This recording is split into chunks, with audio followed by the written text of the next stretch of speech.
don't know how powerful your voice is. They don't want to hear another legislator. They don't want to hear somebody else that's advocating. Sometimes they just want to hear that personal story. The only way to stop asbestos-related cancers is to ban it. About 40,000 Americans die every year of asbestos-caused diseases. I probably don't really need to introduce Earl, but the adjective that I chose for Earl is hopeful. Because Earl, by giving us a glimpse into all of the wonderful, if you've taken a look at his photography back in the back and the collections he's put together, he gives us hope that we can look backwards and look at all of the lessons that we've learned together and move forward for a better future. So please join me in welcoming our esteemed photographer and friend, Earl Dotter.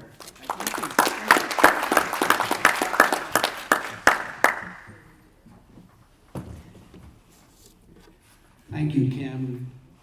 Thank you, Linda. And thank you, ADAO, for valuing photographs. Photographs that express the pain and travail that asbestos victims have experienced, and the hope and activism of this organization. In 2015, we began an exhibit called Badges, a memorial tribute to asbestos workers. And those badges personalize those individuals who unknowingly handled the harmful and fatal product of asbestos. Not only did those badges provide that information, but they named the company that harmed them. And so in 2015, we began a series of posters to accompany the exhibit, Badges, a Memorial Tribute to Asbestos Workers. And this poster is the current version of that exhibit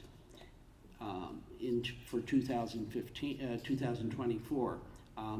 Badges of Pain, Voices for Change is the current theme of the 2024 poster.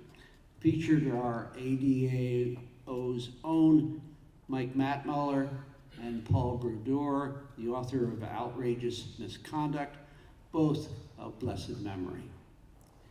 And mesothelioma victim and ADA activist Julie Gundlach is appearing, among others, in this poster.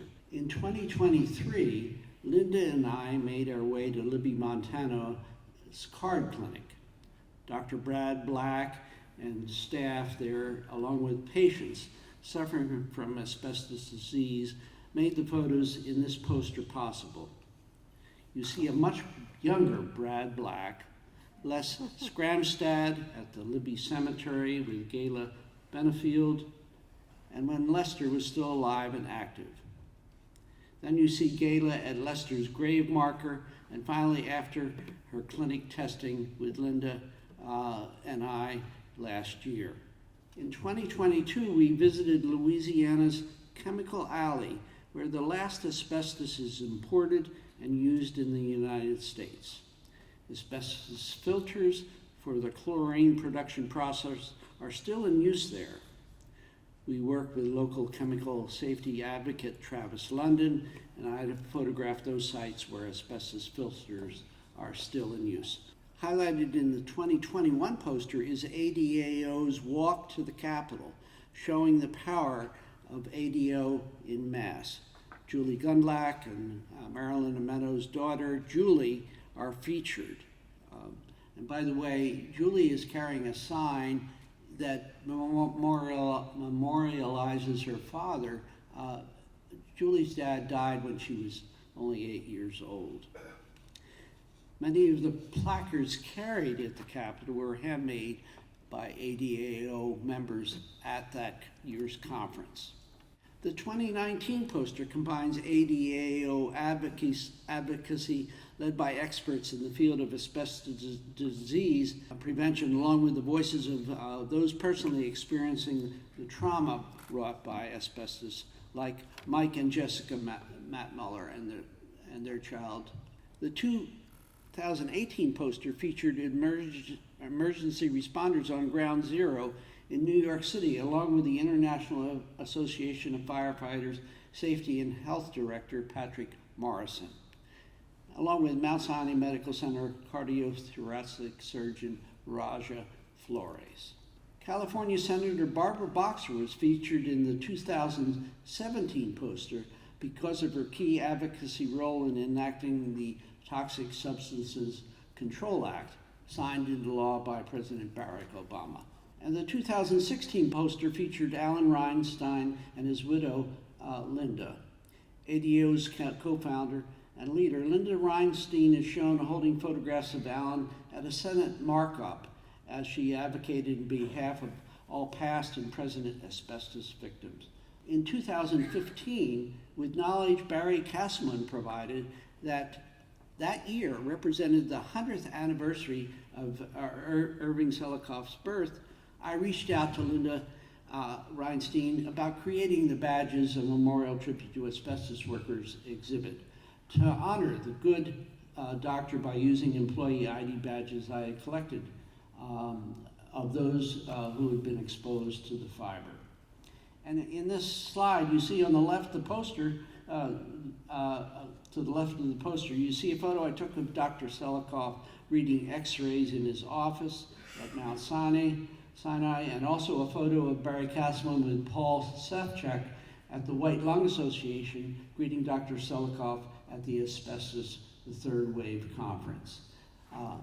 Those posters are shown in the exhibit in the back, and posters are available to attendees, and we'll talk more about that.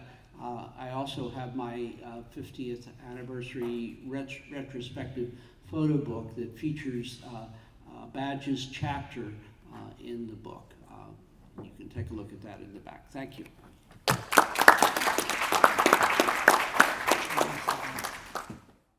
Now I'm going to introduce Chris Carberg. He is a true digital health advocate, and very inspiring because he built this advocacy journey coming off of taking care of his father, and has really taught us the power of coming together, not only together physically, but also online, and what we can do digitally to evoke change. So please join me in welcoming Chris. And Linda, are you coming up with Chris? We're sharing I this. don't think I need to introduce Linda. I don't know Linda my is adjective. going to, Gorgeous. Linda, your adjective is fierce, girl. Yes, I'm going to tell you, that's it right yes, there. Yes. Passionate is yours, Chris. It's the one you chose. So, and we were going to keep it. Thank you. Thank you. Thank you.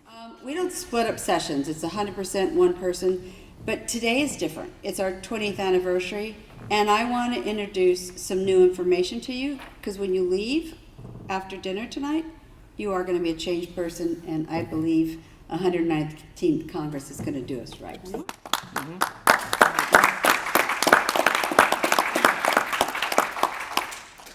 I have to first start by thanking my partner in crime, who we've gotten into some good trouble together over the last 10 years. And you have built a legacy of images and feelings that will carry on far longer than hopefully this action to ban asbestos. And I thank you, Earl. You're tremendous. So it all started with a story. When we went to Washington, we had no clue. Alan had an EPP, was feeling better, and I thought, you're smiling because you know how this goes, Rachel. I thought if we could go to Washington, we could have a conversation with Senator Boxer and Feinstein, and we could make things happen and get this done. Alan was feeling a little bit better. So the principal says, sure, take Emily. We took a picture of Alan and Emily dancing at a wedding. We sat it on the table. The staffers listened. And I said, she might not be able to have a father-daughter dance because of asbestos. I chose my words carefully because Emily was 11. And I saw their eyes well up with tears. I saw them listen differently. And I knew that there was something there. And after that, we went to the band briefing, and I met Doug Larkin, and then all of our paths crossed.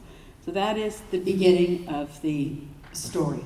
So let's think about digital storytelling. Our stories are data-driven, and they are so strong.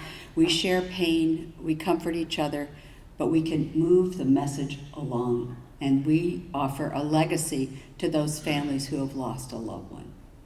The faces, the facts, and the fight. started in 2004, and Arthur was in Japan at that time. That was a poster I pulled out of the sky and took those words to Japan. But it is through our collective voice and the slogans and the social media and the other elements. This is one of the first campaigns ADAO did. So 20 years, what does it tell you? We use our website to build warrior tributes. We share them at our staff briefings and hearings. You see them in our conference programs. You know our congressional meetings when we go with James. And of course, when the media says, hey, Linda, do you have somebody from, Maryland? Of course, I can find a story. So it is a really big deal that Chris and I are here today. We have a new book. I think you've been told about it, it's on the table. But we've curated the 200 stories into a book with a foreword by Earl Daughter.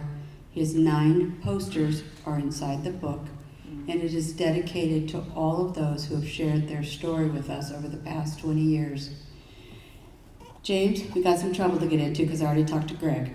We're going to be sending a letter to Congress. Got to start early with American Cancer Society. It's slow over there. But we have a letter to go out, and we're going to link digitally to this book for Mesothelioma Awareness Day. And we're going to keep sharing and getting stronger. So what does it mean? I can tell you a story and make you cry. In fact, maybe I have before. But what if I tell you a different story with numbers? I want to make you angry. I want to empower you to get off your chair and make phone calls. So I want you to look at this book. This is thanks to Kevin. Ready? And you know what? Over the course of 20 years, we have imported 17.5 billion grams of asbestos. 17.5 billion grams of asbestos over the past 20 years. I say we're done. So, and 90% of the deaths, the asbestos-caused deaths are caused from lung cancer. So we have new messaging. We're connecting what we do best, the stories with the facts and the science. And it's the 118th or something. I'm not sure what. Next slide. 119. 119th. What did I say? Yeah, 118. Oh, no, I'm done with this one. So it's with great pleasure that I introduce you to my partner in crime, Chris Carberg. He is so brilliant with technology. He teaches me along the way. He's so patient and doesn't get angry. And I know I ask a lot, James. I know I do, and so does Chris, and Emily knows that. But when you ask, sometimes somebody listens, and Chris does, and so do you, and all of you. So it is my greatest delight to show you how we're connecting our 200 stories to the new facts, and no one is going to ignore this. And your father, Gilbert, is in the book. That's why I asked you for the story. Take it away. Thank you.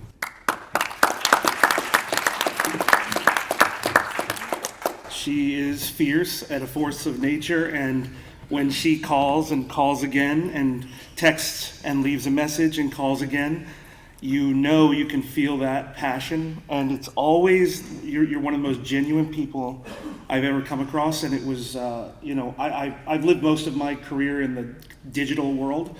I loved the digital world forever, mostly because I felt like we could create anything. We could create it fast. We could create it cheap. It meant you could do something and actually get somewhere without having to spend a lot of money always. It democratized advocacy. It democratized a whole variety of things that in the past you couldn't do anything unless you had an enormous war chest to work with. So as we walked through this process with this book, when Linda kind of showed me the whole concept for it and just shared these stories, we spent, 100 hours probably building this thing. And I read each story as we went through this, and it keeps moving me every single time. And it's, with digital storytelling, really what we're trying to do here is to use the digital means to tell a tangible story that people can grab hold of. We're going to start with this thing right here, which kind of came out of that fact sheet that was just put on the screen, which was kind of shocking to me at the time, because it sounded like, really, is that the number? And then we looked at it, and it was that every 13 minutes an American dies from an asbestos-related disease. When we were talking about this campaign, what we were really after was, what's the point? And that's usually my question, is what problem are we trying to solve? And then I work backward from there. The problem here was related mostly to a question of urgency, a question of reach, of how many people we can reach, and a question of simplicity. By focusing on the 13 minutes, we can really start communicating urgency, and that includes, not just mesothelioma, but lung cancer, which, diving deep into that, that everyone probably knows someone who had lung cancer that was related, if someone who in their family died of lung cancer that was asbestos caused, it was 34,000 die a year from asbestos caused lung cancer. Based on American Cancer Society's 2024-25 projections, it's around 30%. It means that like 1 in 3 people who have a family member or loved one who dies from lung cancer related to asbestos, or lung cancer in general, 1/3 of them have it because of asbestos, and a lot of us don't know that. So that's it moves into broadening the reach, which is, as we've talked a lot about mesothelioma, a lot of times lung cancer gets lost in this.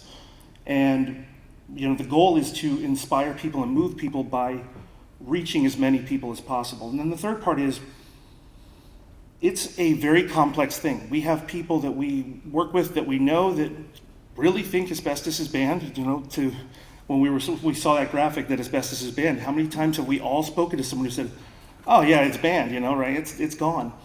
And it makes the issue severity immediate. I have just one ask for everyone here, which is something that everyone can do. So today, every13minutes.org went live. And so it's a fact-oriented website. Literally sharing it in any form or fashion, whether it's on social media, whether it is you text it to a loved one, you share it via email, you call someone and tell them about it, it's all good. The biggest thing I want to just remind everyone here is that your voice carries weight. Tell people to go and do this and share it, and they'll go do it. They just will. So I just ask, if you can do it once a month, just share the link to somebody. It can catch fire very quickly in a good way. So just to recap digital storytelling, it is a powerful tool, but it is not the end of the line. Its end goal is to cross over into the real world. You start digital, and then you move over to the real world. You use digital tools to amplify your reach. All of you have a much wider reach than you may even realize, and these tools just help activate it. And don't underestimate the power of your suggestion. These little tools are just meant to make your life easier and can be helpful resources. So it's been awesome to get to work with Linda on these things, and Thank you, she Chris. knows stuff. We love you. Love you.